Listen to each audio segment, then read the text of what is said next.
Olá, você que nos acompanha aqui no canal do Instituto Brasil Israel. Como toda sexta-feira, estamos com ela, com Daniela Kresh, correspondente do IB em Israel, para falar sobre as principais notícias da semana no país. Quero já te pedir de antemão, se você não for inscrito aqui no canal, para se inscrever e também para deixar o seu like e o seu comentário, que é muito importante para a gente. Dani, tudo bem por aí? Tudo na medida do possível, né? Mais uma semana aí de muita tensão, de muita sensibilidade aí em Israel, né? E eu queria começar aqui o programa de hoje, no primeiro assunto, falando de um tema que ainda é muito sensível, né? Para o mundo inteiro, né? Pelo menos é de se esperar que seja, que é a questão dos reféns em Gaza, né? A negociação com os reféns. A gente reportou aqui no IB, os amigos do Israel de Fato também têm falado bastante, que há negociações, né, em andamento para libertações de dezenas de sequestrados. Mas as famílias, né, os amigos dos reféns, com toda ansiedade, com toda a comoção que toma conta, acabaram saindo em marcha, né, Dani, pela libertação desses 240 reféns, né?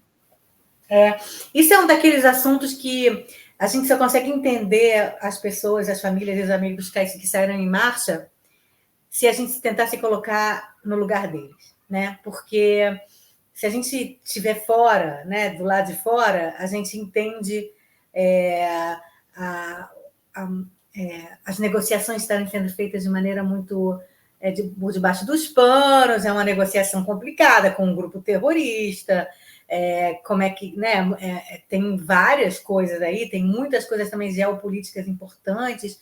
Israel não pode agora libertar os 6.000 prisioneiros palestinos condenados, na maioria condenados por terrorismo nas prisões israelenses, em troca dos 240, mais ou menos, sequestrados, porque abre novamente mais um precedente, né? E aí não vai acabar isso nunca. E os grupos terroristas vão continuar sequestrando israelenses para libertar prisioneiros. Quer dizer, então tem toda aí uma questão do preço que Israel está disposto a pagar por esses 240, mais ou menos, reféns, levando em consideração também que são a maior parte civis, tem gente que não é nem israelense, e tem israelenses judeus, árabes cristãos, árabes muçulmanos, tem de tudo lá entre esses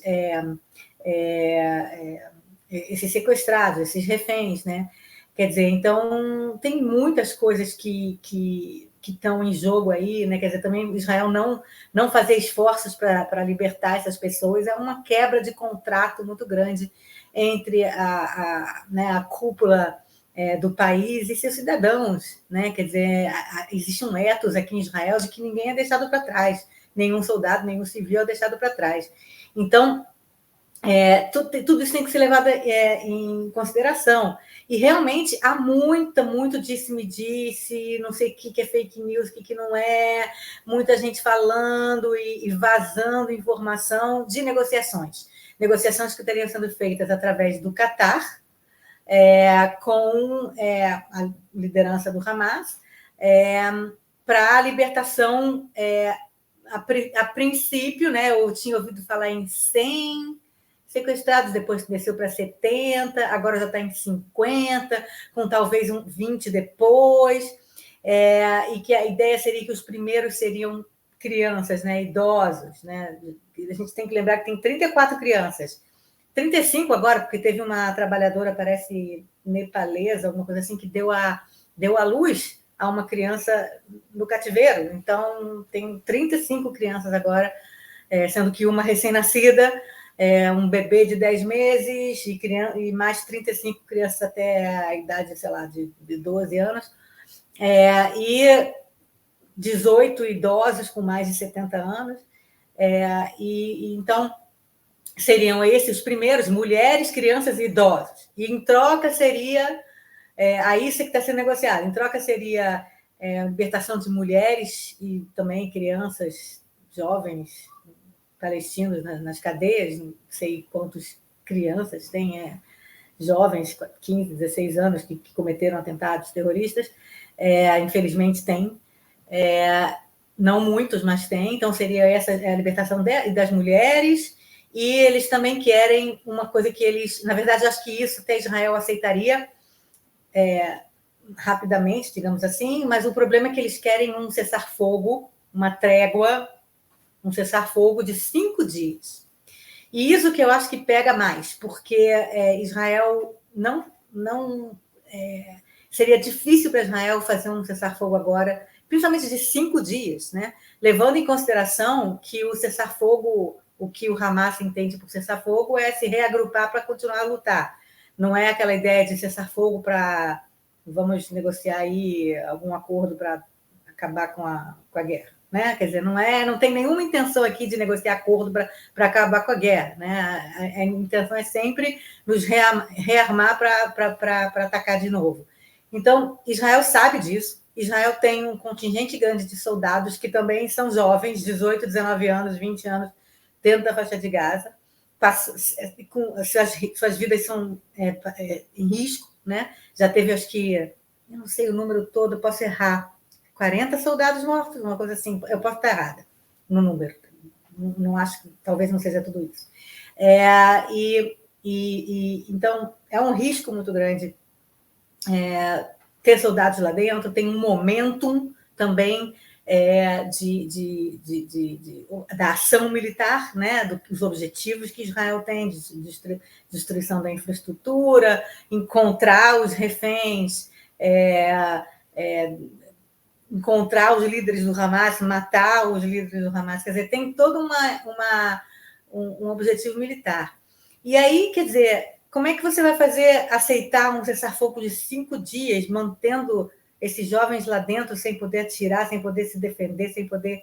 Porque a gente sabe que o Hamas... Quem acredita que o Hamas vai ficar 5 dias bonitinho e pianinho, tá maluco, né? Quer dizer, o Hamas, ele tá... né, diz no meio disso tudo, eles estão lançando foguetes, né, Dani? Com bombardeiros ainda continuam, hoje né? de novo, já teve hoje foguete contra o sul de Israel também. Quer dizer, se alguém acha que vai ter cessar-fogo, e aí Israel vai ficar quietinho de um lado e o Hamas vai ficar quietinho também, não vai matar soldado, é maluco, como se o Hamas realmente tivesse algum tipo de interesse ou apreciação pelas regras de nada, entendeu? Das leis de guerra, sei lá o quê. Então, então é muito complicado. Mas, como eu falei, você se colocando nos pés, né, no lugar, né, das famílias dos sequestrados, você vai querer a libertação imediata, qualquer que seja o preço, né? Quer dizer, quando a gente não é uma dessas pessoas que nossos entes queridos estão lá sequestrados no cativeiro do Hamas, né? A gente pode pensar um pouco mais friamente em todas essas questões que eu falei agora, bababá. Se você tem um ente querido que você não sabe se está vivo nem morto, mas você espera que esteja vivo, você fala, dá qualquer coisa para libertar o meu ente querido, agora, né? Então, ninguém aqui vai criticar os pais ou parentes dos sequestrados. Você pode colocar foto, então, agora da marcha que eles começaram uma marcha na quarta-feira, ou na terça-feira, eles começaram uma marcha dia 14, dia 14 foi quando? Terça-feira. Eles começaram uma marcha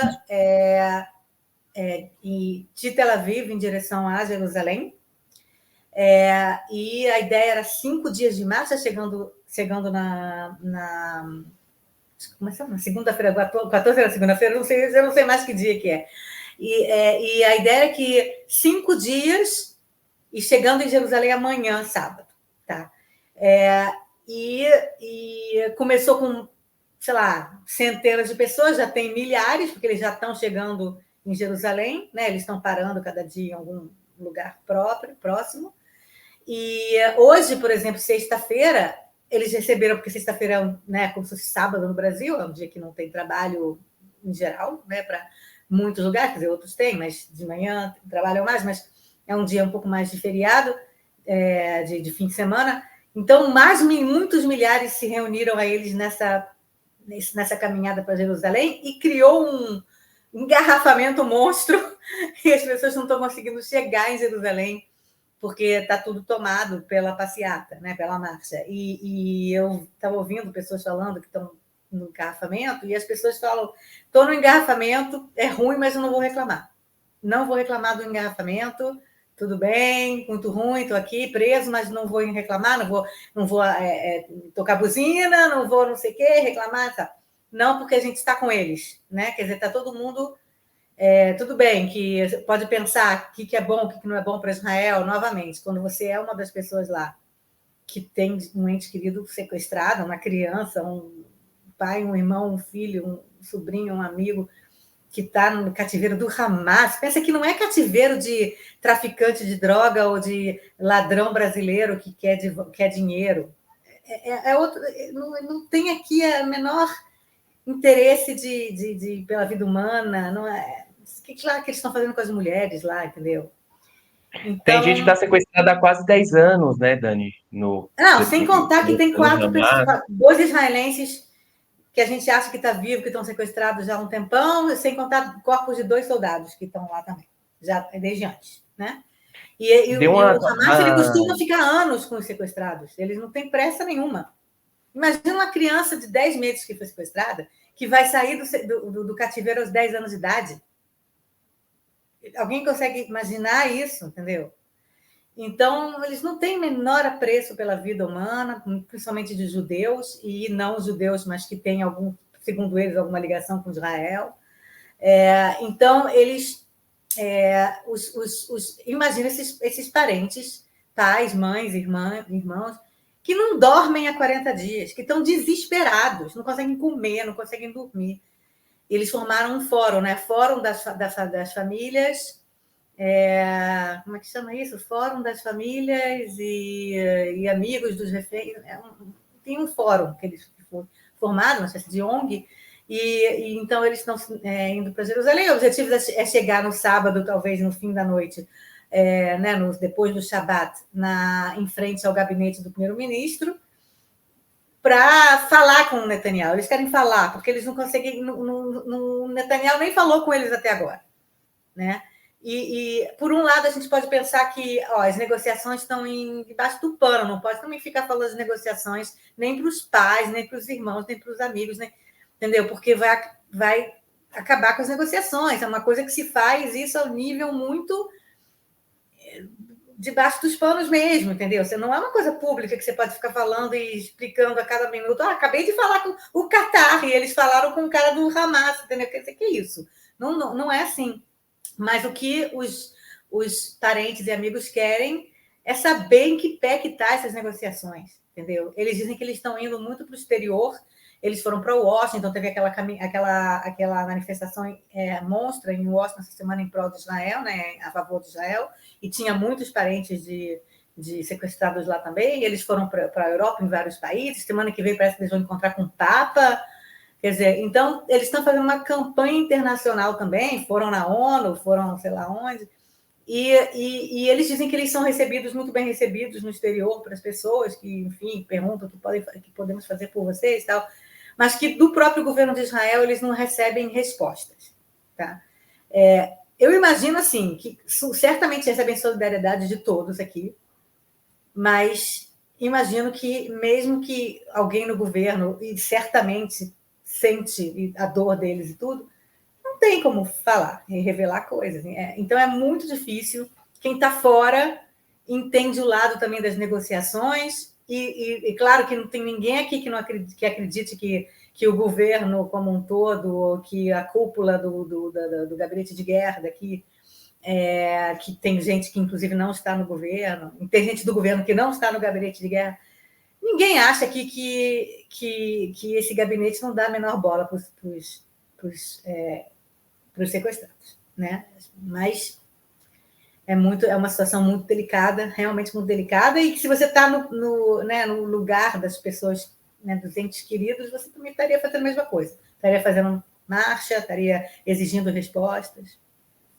Cada um está fazendo o seu papel, digamos assim, né? Isso que você traz que é muito real, assim, que é muito triste, né, esse momento, porque às vezes pode privar a família de um direito, às vezes, que é um direito básico, de enterrar, de se despedir do seu ente querido, e com a situação dessa aí de sequestro, né, de mais de 240 reféns, você, às vezes, nem esse direito, né, um direito básico, fundamental, de Tem qualquer ser gente humano, tem existe, gente né? que é considerada, inclusive, desaparecida ainda. Acho que tem umas 20 pessoas que nem sequestrado né, o pessoal acha que tá desaparecido. Então, realmente, e os que estão sequestrados, a gente não sabe se está morto ou está vivo.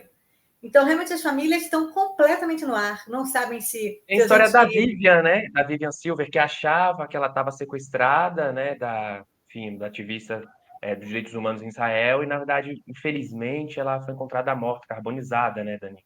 Exatamente, ela não foi sequestrada, ela foi carbonizada na sua própria casa, no Kibbutz Be'eri, e então ela não estava entre os sequestrados, e ela tinha sido contada entre os sequestrados antes. Muita força, solidariedade às famílias aí, todo mundo que está passando por isso e que o mais breve possível os reféns, né, que retornem a Israel em segurança e com sua integridade física preservada. E aí, Dani, eu queria entrar no segundo assunto que a gente falou na edição do Expresso na semana passada, né, está reverberando bastante, que é a questão do Hospital Shifa, né? E que de fato tá acontecendo nesse hospital que fica em Gaza, né? Soldados encontraram diversos equipamentos militares, inclusive os corpos de duas reféns que foram mortas pelo Hamas nas proximidades, nas redondezas ali do hospital. Mas parece que os comandantes do Hamas que estariam escondidos dentro desse hospital, eles fugiram, né? Qual que é a situação do Hospital Chifa? O que está acontecendo? Pois é, havia um grande medo, inclusive meu também, mas muita gente aqui no exterior, sobre esse hospital. Esse hospital é um complexo grande. Pensa assim, não é um prédio, é uma área grande com vários prédios, né, como se fosse um campus, né, um complexo de departamentos, né? Cada hospital tem um departamento, né? Então tem a emergência aqui, tem outro, tem vários prédios, né? E Israel realmente há anos diz que embaixo do Hospital Shifa, inclusive produziu vídeos mostrando, a gente até mostrou aqui no Expresso, né? Acho que na semana passada, o vídeo mostrando que o quartel-general do Hamas fica embaixo do Hospital Shifa e tal. E aí, de repente, os soldados entram, o grande medo no exterior e aqui era que fosse violento, que entrasse, que tivesse né, algum tipo de tiroteio maior de combatentes do Hamas contra os soldados. E o que a gente viu é poucos tiroteios, acho que teve 5 caras do Hamas que foram mortos no primeiro dia que Israel chegou no hospital, chegou nos arredores, mas depois não. E o que a gente tem visto é uma negociação e uma conversa entre os soldados e os médicos e a administração do hospital para, inclusive, tirar bebês e colocar em incubadoras. Israel trouxe incubadoras de Israel para levar para lá, para os nenéns poderem ser repassados para outro hospital, ou sei lá, ou ajudar a manter esses bebês vivos, e também comida, e também coisas que Israel está fazendo esse meio campo com o hospital. Agora, o que a gente não tem visto, o que a gente não viu até agora, e Israel já está lá há uns 10 dias, é um tipo smoking gun, né, que você fala em inglês, né? Uma prova final de que ninguém pode reclamar e dizer que é mentira, de que o quartel-general do Hamas está lá dentro e que tem gente do Hamas lá dentro. Falava-se, inclusive, de que tinha 20 mil membros do Hamas, pessoas em geral nesse complexo, sendo que milhares de membros do Hamas escondidos debaixo do hospital. Agora, a gente sabe que existem túneis que levam para esse hospital, para baixo do hospital, indo e saindo. Né? Quer dizer, a gente sabe que embaixo de todo o norte da faixa de Gaza e sul também. existe uma espécie de cidade paralela com quilômetros de túneis subterrâneos, justamente para fazer esse deslocamento, né, dos terroristas do Hamas. Então, das duas, uma, ou eles fugiram, quer dizer, 3 opções. Ou eles fugiram, a liderança do Hamas fugiu de debaixo do Shifa, ou eles ainda estão lá e Israel ainda não chegou, porque é um complexo grande, e Israel está fazendo isso devagar, né? E não chegaram no lugar especificamente. Terceiro, não tinha nada e Israel errou. Tá? Então, tem essas 3 opções. A imprensa internacional, já estou escutando da imprensa internacional de algumas pessoas falando: é mentira, vocês mentiram, que nem as armas nucleares do Saddam Hussein, vocês falaram que tinha, mas não tem nada, tal, não sei o quê. E eu vejo uma certa ansiedade do exército israelense para falar: não, a gente já encontrou algumas coisas.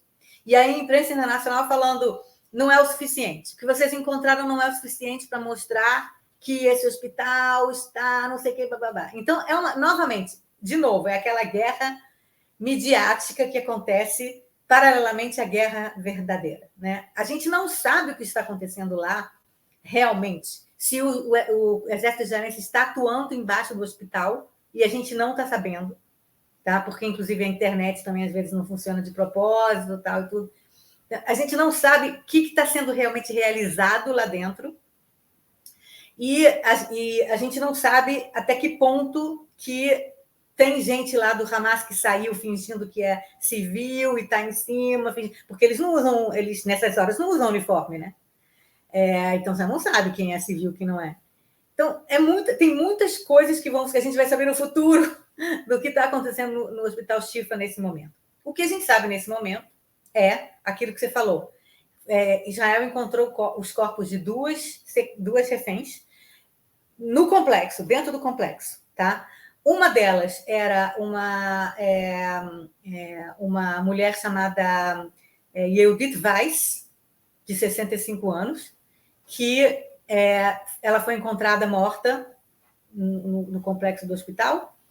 Ninguém sabe ainda exatamente como que ela estava morta. Eu não consegui encontrar em lugar nenhum, nem ouvir ninguém dizer se ela foi baleada, o que aconteceu com ela, mas o corpo dela estava lá. O que se sabe dela é que ela tinha câncer e estava no meio de um tratamento de quimioterapia. Então, pode ser que 40 dias sem tratamento de quimioterapia ela morreu de câncer. Ou pode ser que ela foi assassinada. O corpo dela foi encontrado. E o segundo corpo que foi encontrado, pouco tempo atrás, foi o corpo de uma soldada de 19 anos, chamada Noa Marciano. A gente até falou dela na semana passada, que o exército falou que sabia que ela tinha morrido, mas encontraram o corpo dela também lá no Hospital Shifa, e ele está sendo enterrado, inclusive, hoje. E aí o Hamas veio com uma história de que ela morreu num bombardeio israelense, tipo, colocar a culpa em Israel da morte da soldada. E o exército está falando: não, a gente tem evidências de que ela morreu pelo Hamas, deve ter sido alguma bala, alguma coisa. Não morreu um bombardeio.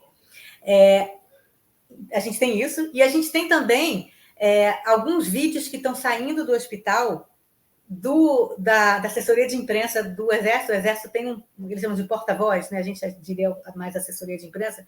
Eles têm uma assessoria de imprensa ativa, né, no Exército, com soldados que fazem papel jornalístico, digamos assim, e eles estão fazendo vídeos mostrando evidências do uso do hospital para fins militares, tá? Obviamente, como eu falei antes, muita gente no mundo que, obviamente, não em geral, as pessoas que não acreditam nas intenções de Israel, ou acreditam que as intenções de Israel são sempre ruins, né? A priori, a intenção de Israel é sempre ruim, sempre má, né? Então, essas pessoas, em geral, falam: não, mas primeiro não é muitas evidências, não é o suficiente para você dizer que o hospital está sendo usado para fins militares, e segundo, que não é aquele quartel-general que vocês falaram, tal. E, obviamente, tem gente também que teria conspiratória, dizendo que Israel que plantou essas evidências lá, essas coisas. Vamos ver um dos vídeos que estão saindo. que é no Hospital Shifa mesmo. Vamos ouvir um pouquinho. In the Shifa Hospital, as you can see from the sign behind me, and as you can clearly see from the building, we are going to do a one-shot video. One shot, no editing of all of the... Falando que não é editado, que ele vai fazer um vídeo de um take só, entrando no hospital. É um complexo, num dos prédios do hospital. Esse é o lugar da ressonância magnética. Make sure that it's safe. And a few of the most interesting things that we have found totally confirm, without any doubt, that Hamas systematically uses hospitals in their military operations in violation of international law. And what we have found, I think, is only the tip of the iceberg. Let me show you a few examples. Security cameras have been obstructed. All of the security cameras are covered, and this isn't the only one. You'll see the rest of them here. Follow me as we go in, and we will see... Bom, quem não entende inglês, eu vou explicar um pouquinho. Ele está falando que ele está no... Não, pode continuar, que tem uma parte importante do vídeo. Que ele encontra armas atrás de uma das máquinas de ressonância magnética. Então, ele está entrando no lugar que tem aqueles aparelhos de ressonância magnética, né? Que a pessoa entra para fazer o MRI, né?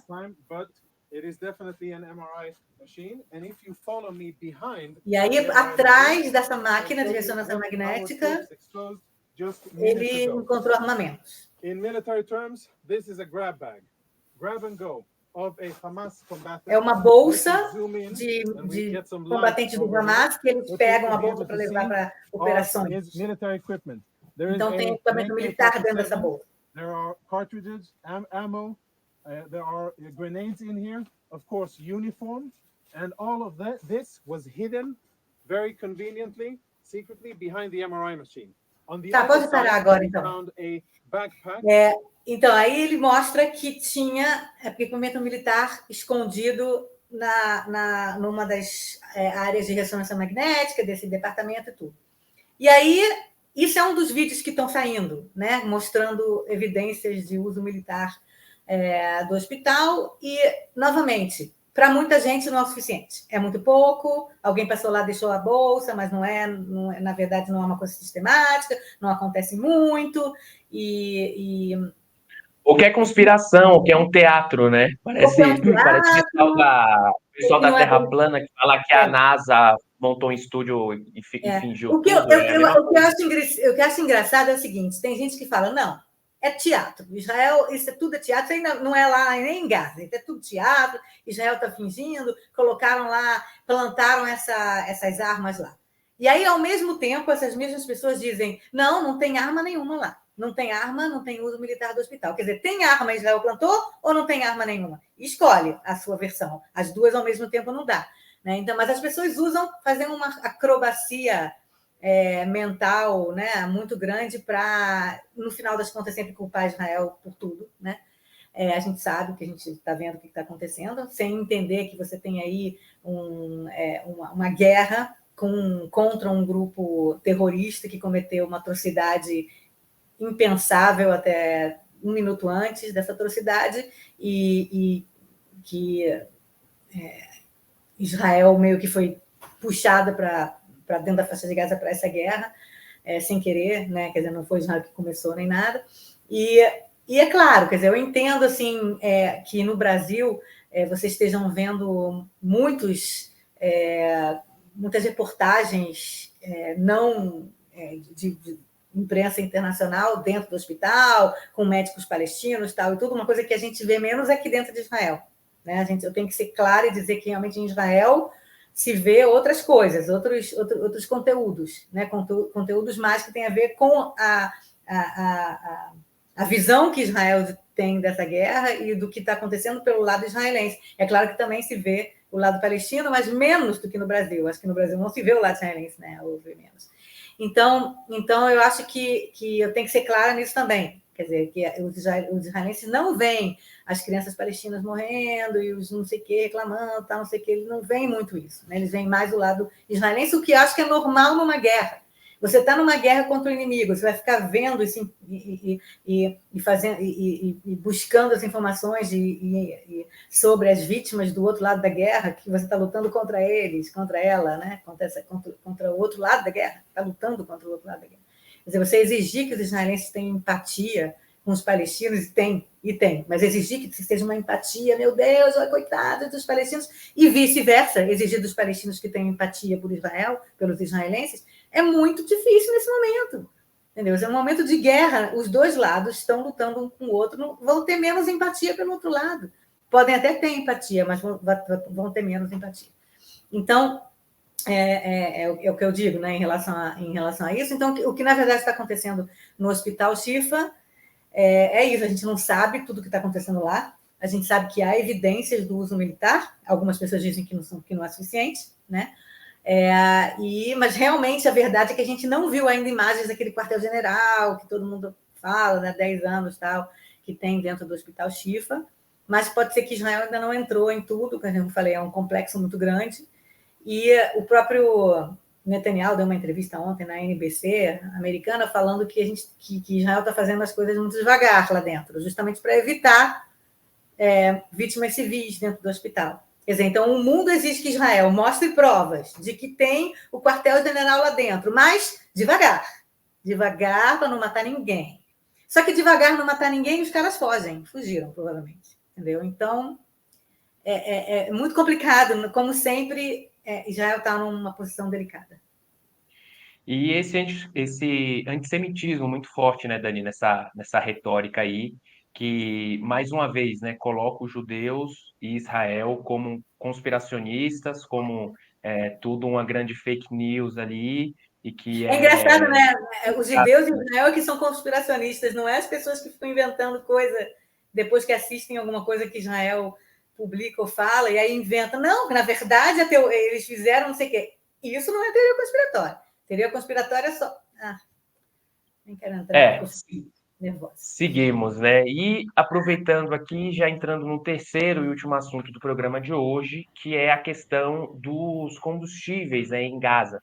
Israel aprovou hoje a entrada de caminhões tanques com combustíveis em Gaza, segundo a atualização aqui dos amigos do Israel de Fato, 60 mil litros de combustíveis entrando em Gaza, mas levou, né, Dani, uma questão de um acirramento aí de questões de políticas internas e acabou inflando a extrema-direita do país, os políticos de direitas, que reclamaram que Israel estaria sendo leniente demais com Gaza, né?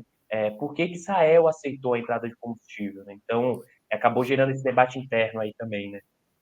Pois é, a gente está vendo que num mês e meio de guerra, né? Israel, no começo, principalmente, muito unido, as pessoas unidas na solidariedade pelas famílias. A gente não pode esquecer que tem mais de 250 mil israelenses evacuados, refugiados, fora de suas casas. Quando que todos os moradores em torno da faixa de Gaza, dessas comunidades que foram afetadas, destruídas, tal, quando que eles vão voltar para suas casas? E o pessoal todo da fronteira com o Líbano, a gente não tem que estar falando que Israel está agora num confronto muito maior com o Líbano do que com Gaza, em Hamas. E muito mais foguetes e mísseis caindo no norte de Israel do que agora no sul, porque o exército israelense entrou em Gaza. Quer dizer, então tem muita solidariedade, tal, a gente já tem falado disso, inclusive. Agora, a política estava meio quietinha, a política interna estava meio quietinha, e ela está começando a aflorar novamente. Muita mágoa, muita raiva do Netanyahu, inclusive de seus próprios aliados. A gente tem escutado aliados do Netanyahu falando coisas sobre ele terríveis, que não aguentam mais ele, que odeiam ele e tal, não sei o quê, de aliados, que até um mês e meio atrás defendiam o Netanyahu para tudo. Então, a gente está ouvindo isso. E a gente está vendo que já estão começando a aflorar aquela politicagem interna que, usando talvez a guerra como catalisador para voltar talvez a buscar eleitores, digamos assim. Talvez numa ideia de que esse governo meio que acabou, que assim que acabar a guerra provavelmente vai ter eleições, alguma coisa assim, então você já vai começando a construir sua base eleitoral, né? Então, o que aconteceu é que tem um gabinete de guerra em Israel, que esse gabinete ele é um gabinete que não tem as partes mais ultranacionalistas e mais ultradireitistas do governo, não está lá dentro. O ministro da Segurança Interna, né, que é aquele Itamar Ben-Gvir, super ultra direitista radical, não está nesse gabinete de guerra. O ministro das Finanças, o Bezalel Smotrich, não está nesse gabinete de guerra. Quer dizer, o Netanyahu está lá com pessoas do Likud, que são mais moderados desse governo, com o Benny Gantz, que é um cara de centro, que entrou no governo justamente para dar uma moderada nesse governo, e pessoas da elite militar. Então, você tem o ministro da Defesa, você tem o chefe das Forças Armadas. Esse é o gabinete de guerra. Não tem esses ultranacionalistas. E esses ultranacionalistas que estão no governo, mas que não estão no gabinete de guerra, estão começando a falar, mas peraí, a gente é do governo, mas a gente não pode dar pitaco? A gente não pode falar o que a gente acha? Então, eles já estão começando a reclamar. E aí eles encontraram uma desculpa muito boa nesse caso dos combustíveis. Tá?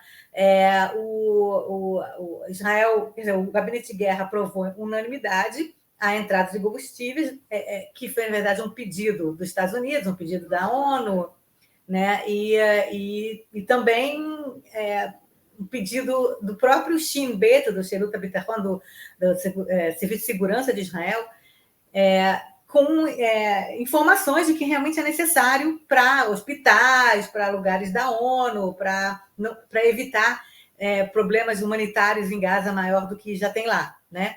Então, são 2 caminhões-tanque que vão ser entregues para as unidades da ONU, para a UNRWA, lá dentro, para evitar surtos de epidemia, para evitar várias coisas que podem acontecer na faixa de Gaza.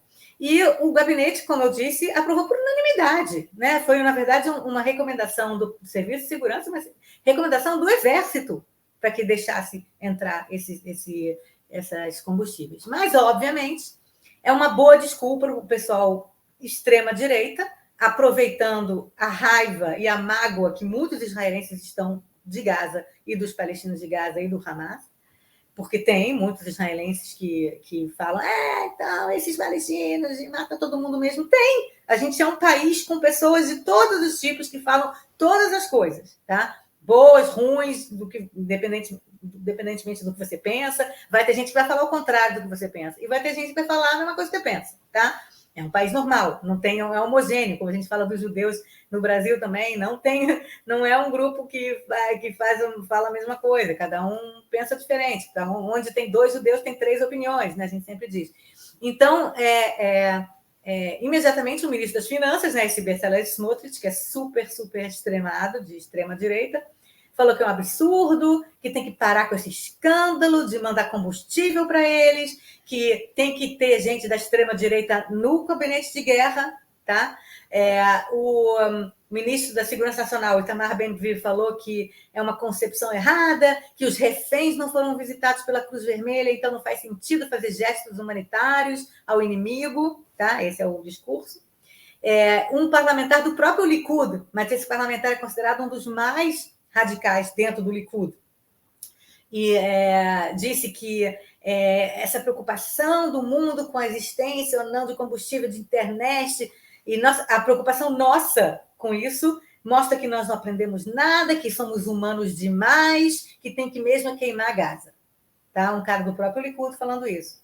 Super extremado, né? Obviamente, ele escreveu isso no Twitter, todo mundo criticando, todo mundo. A maior parte das pessoas criticando, e até mesmo o líder do partido Israel Nossa Casa, Israel Beiteno, o Avigdor Lieberman, que é contra o Netanyahu, mas ele também é direita, muito direita, extrema-direita, ele aproveitou essa também para mostrar, eu estou aqui, né? E falando que é um absurdo, que não tinha que ter combustível, que não tem nenhuma coisa humanitária do Hamas em relação a Israel. Que talvez o que ele quer dizer é que, de repente, tinha que ter devolvido pelo menos alguns reféns em troca do combustível que entrou. Tá? Então, você vê aí já começando toda uma ebulição política em torno do que o gabinete de guerra decide.